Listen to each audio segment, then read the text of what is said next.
is on exponential functions. So just taking a look at the nature of exponential functions here. Let's go ahead and set up, and typically when you guys see me set up these tables for a table of values, you watch me do it vertically, but I'm going to wind up doing this one horizontally, and it's going to be to be able to show you, it's actually a bit of a pattern that's in it. So let's take a look at this guy. So I have a table of values, and I have a constant increase for each of these, right? In terms of x, it goes up by 2, correct? Up 2, up 2, up 2. And as long as my increase is constant here for x, okay, I'm going to look at my outputs in my function, or or in my relation that's hopefully a function, and showing here that it's going up plus 3, plus 3, plus 3. What that is it winds up being a constant increase, or a conclusion is a constant increase in x and y at the same time, simultaneously. And when we have that, that winds up being a linear function if we put that on a graph, as we've seen, the coordinate plane. Now, showing you the difference here, because what we're going to talk about is going to be an exponential function, okay? And this has been something that's going to be, has had some real life use for us in this past year, being, you know, this video being made in the year 2021. It's been a great deal of interest from people in some of these things with regard to exponential growth because of the COVID-19 pandemic. So taking a look at this, again, we have a constant increase in x. It's consistent. It goes up by 1. But as x increases, y increases not by a common difference, but by a constant factor.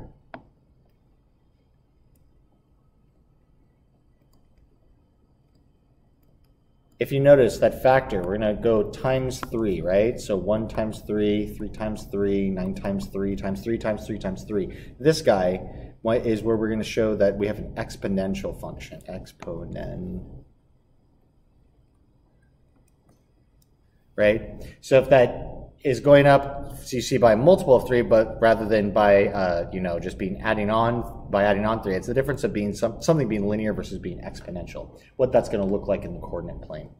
We're going to have our parent function effectively. So we're going to have y, which is going to be equal to a times some base raised to the x power. So the x, the input, is going to be in the exponent. So taking a look here. What we wind up happening is we have this b base, and we have a, which is a multiplier. Okay? So, in this case, and we're going to show where the base is going to be a number that's greater than 1. If the number were equal to 1, we'd be multiplying 1 times itself with the exponent, which doesn't do anything. Okay? However, what we'll have here is we're having an intercept at the coordinate 0, comma a. So whatever our base is going to indicate our value here. It's going to indicate where our intercept is here.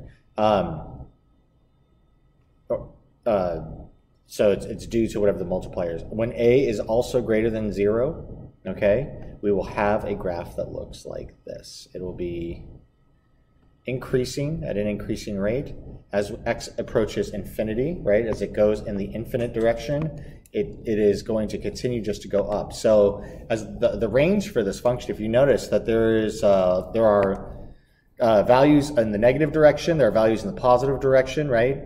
That there are x's, right? That like there will be an x somewhere here. There's going to be a point way up high, right? So the domain we're going to find is going to be all reals.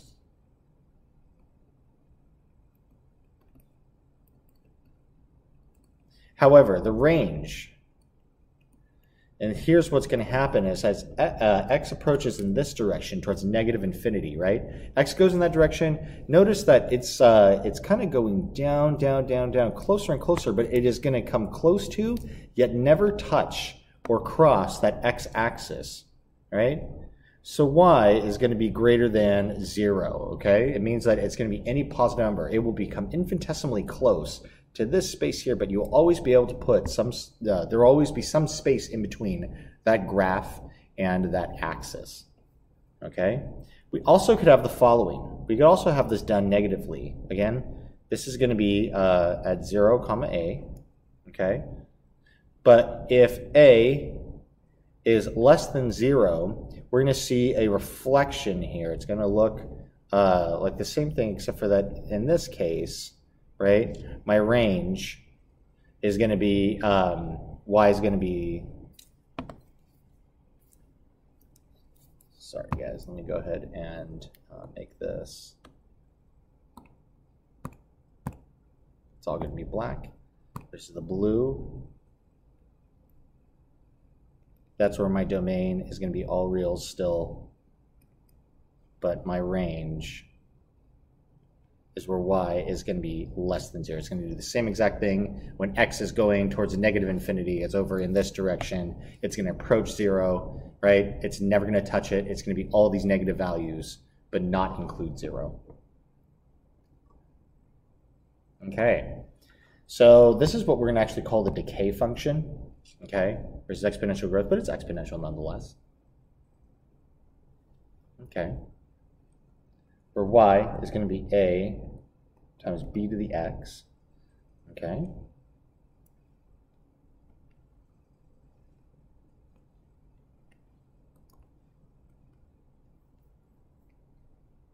and b has to be between 0 and 1. Okay.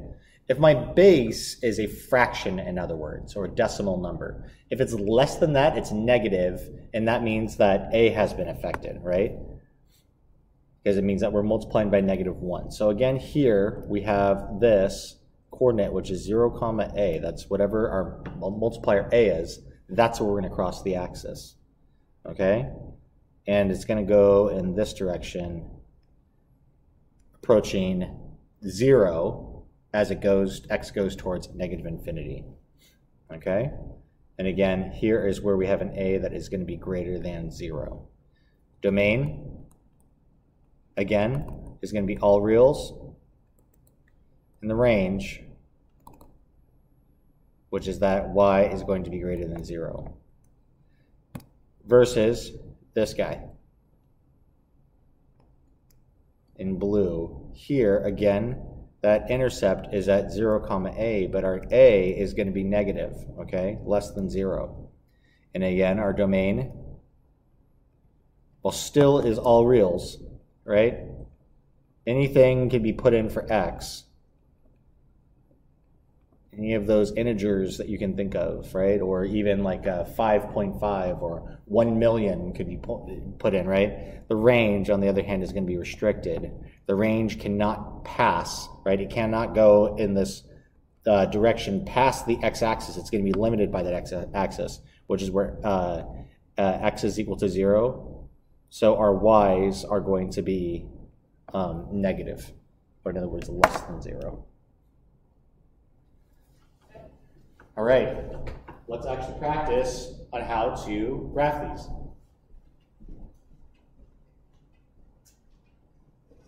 The graph in all graphs for parent functions can be done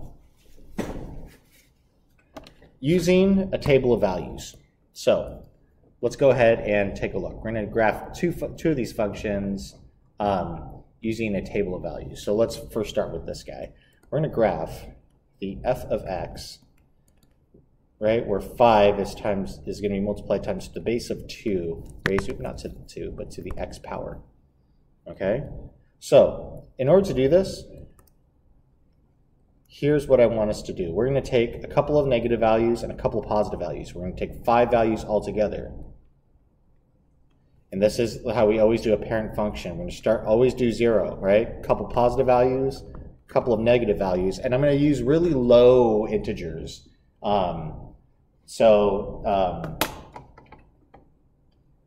Really low integers for you guys to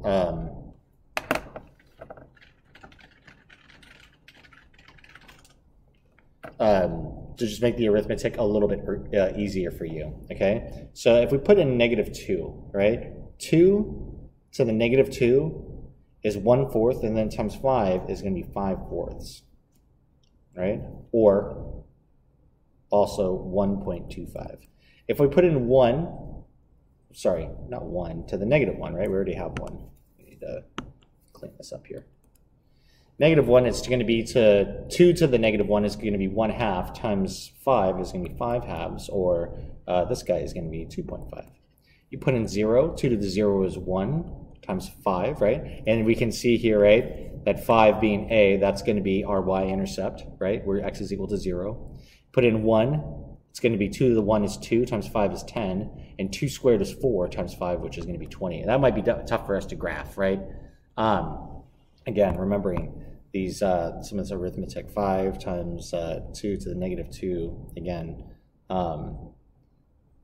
it's going to be 5 times 1/4, right? Because 2 to the -2 is equal to 1/4. So just for some of you guys who might be looking at that table and are a little bit confused right now. So let's go ahead and plot these points, and then we're going to see our exponential function take shape, okay? So I have -2, I have 1, 2, 3, 4, 5, 6, 7, 8, 9, 10, and then I have another +2, so -2, it's going to be 1.25, okay? Oops, it's not 1.25, 1.25. I'm going to have 2.5 for -1, and then I'm going to go at 1, 2, 3, 4, 5, right, where x is 0, and I have 110, and then 220 is going to be somewhere like way up there. I can't even make it out, but it's going to be somewhere up there. You know, if I connect all these points and let the curve flow through, this is what my function is going to look like. Okay? Which we would have been able to guess at, given that that was this initial scenario, this graph right here, right? Where both a and b are going to be positive, right? A is 5, +5, b, our base, is a +2. So that graph resembles that very first black graph that we did. We're going to graph now.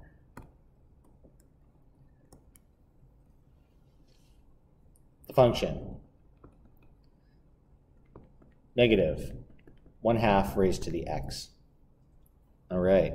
So let's put out our table. X and y. 0, 1, 2. -2, -1, 0, 1, and 2, because the arithmetic we can do in our heads, right? 1/2 to the -2, right?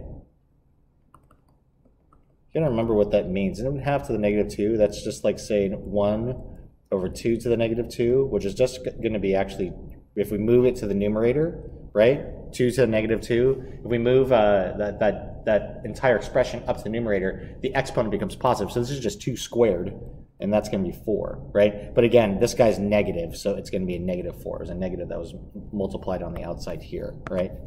And then the next one, 1/2 to the -1 is going to be a +2, but then times negative is going to be a -2. Everything to the 0 power is 1, but this guy is going to be multiplied times a negative, -1. 1/2 to the 1, right, which is 1/2, but negative. 1/2 to the 2 is 1/4, but negative. And watch what happens when we actually graph this guy, okay?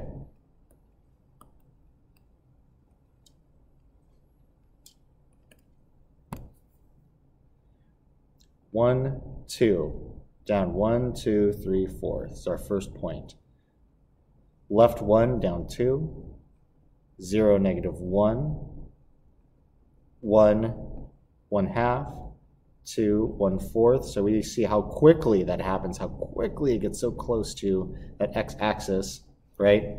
And then also how it's going to grow in the other direction. So this, right, where we have our a, which was negative, okay? This graph resembles going back here again where our a is negative, right? And where b here is a fraction. It's between, our base is between 0 and 1, right? And our base here is 1/2, which is obviously a value between 0 and 1. Okay, giving you some idea on how to graph the parent function and how we can translate this. And we're going to do a very basic version of this that you're going to explore more in calculus. We're going to have 5 times the base of 2 raised to the x minus 1 plus 3, okay? But this is going to follow is the following. What we can do is we can take the parent function, and we'll have a times b raised to the x minus h plus k, where we're going to have these values here, okay, which are h and k. H comma k means that we're going to translate. We're going to go h units left and right. That's going to be our horizontal translation, and k units up and down, which is going to be our vertical translation, okay? So if you remember how we do this, where's our intercept? But it's going to be at 5, right? 1, 2, 3, 4, 5. And we're going to have, this guy's going to be a positive exponential function. So we'd have 0, 5, and then if this is 2 to something, right? 2 to the, with x was equal to 1, right? 2 to the first is 2 times 10, 1, 2, 3, 4, 5, 6, 7, 8, 9, 10, right? It's going to be up here, and we'd have our exponential function. That's going to be graphed. Okay, so what's going to happen instead is this. This guy right here is where we're going to make our translation. Because it's going to be a minus h, our h here is going to be equal to 1. So we're going to go 1 unit to the right, okay? And then our k is equal to 3. It means that we're going to go up 3 units to start. So it's going to go left 1, up 3, 1, 2, 3.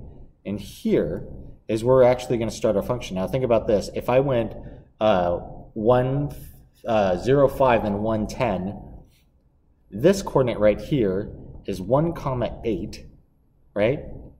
1 more in x, 3 more in y. And then for this next coordinate, it's going to be 1 more, right? And then it's going to be up 5. So 1, 2, 3, 4, 5. Before I go through here.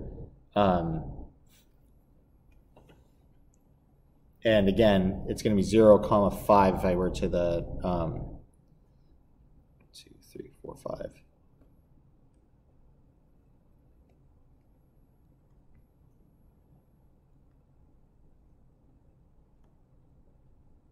Sorry, this is going to be 1, 8. I added 1 more. I'm going to add 5 more to 8, which is 13. Okay. And then that 0, 5 right here. Of course, if we put in x is equal to 0, right? That's going to be to the negative 1. Okay. Actually, no, that's irrelevant. That's 0, 5, which was our original, right? So we're actually just going to focus on those 2 points right here. So this is how it's done. You could actually calculate here, right, to the negative 1, which is going to be 1/2 times 5, which is 5 halves plus 3. So it's going to be down to like 1/2. It's going to be, you know, like way down here is going to be where we're going to get like our output there. So anyway, we have a way to translate in the coordinate plane, and you guys have your homework assignment put on Canvas. Good luck.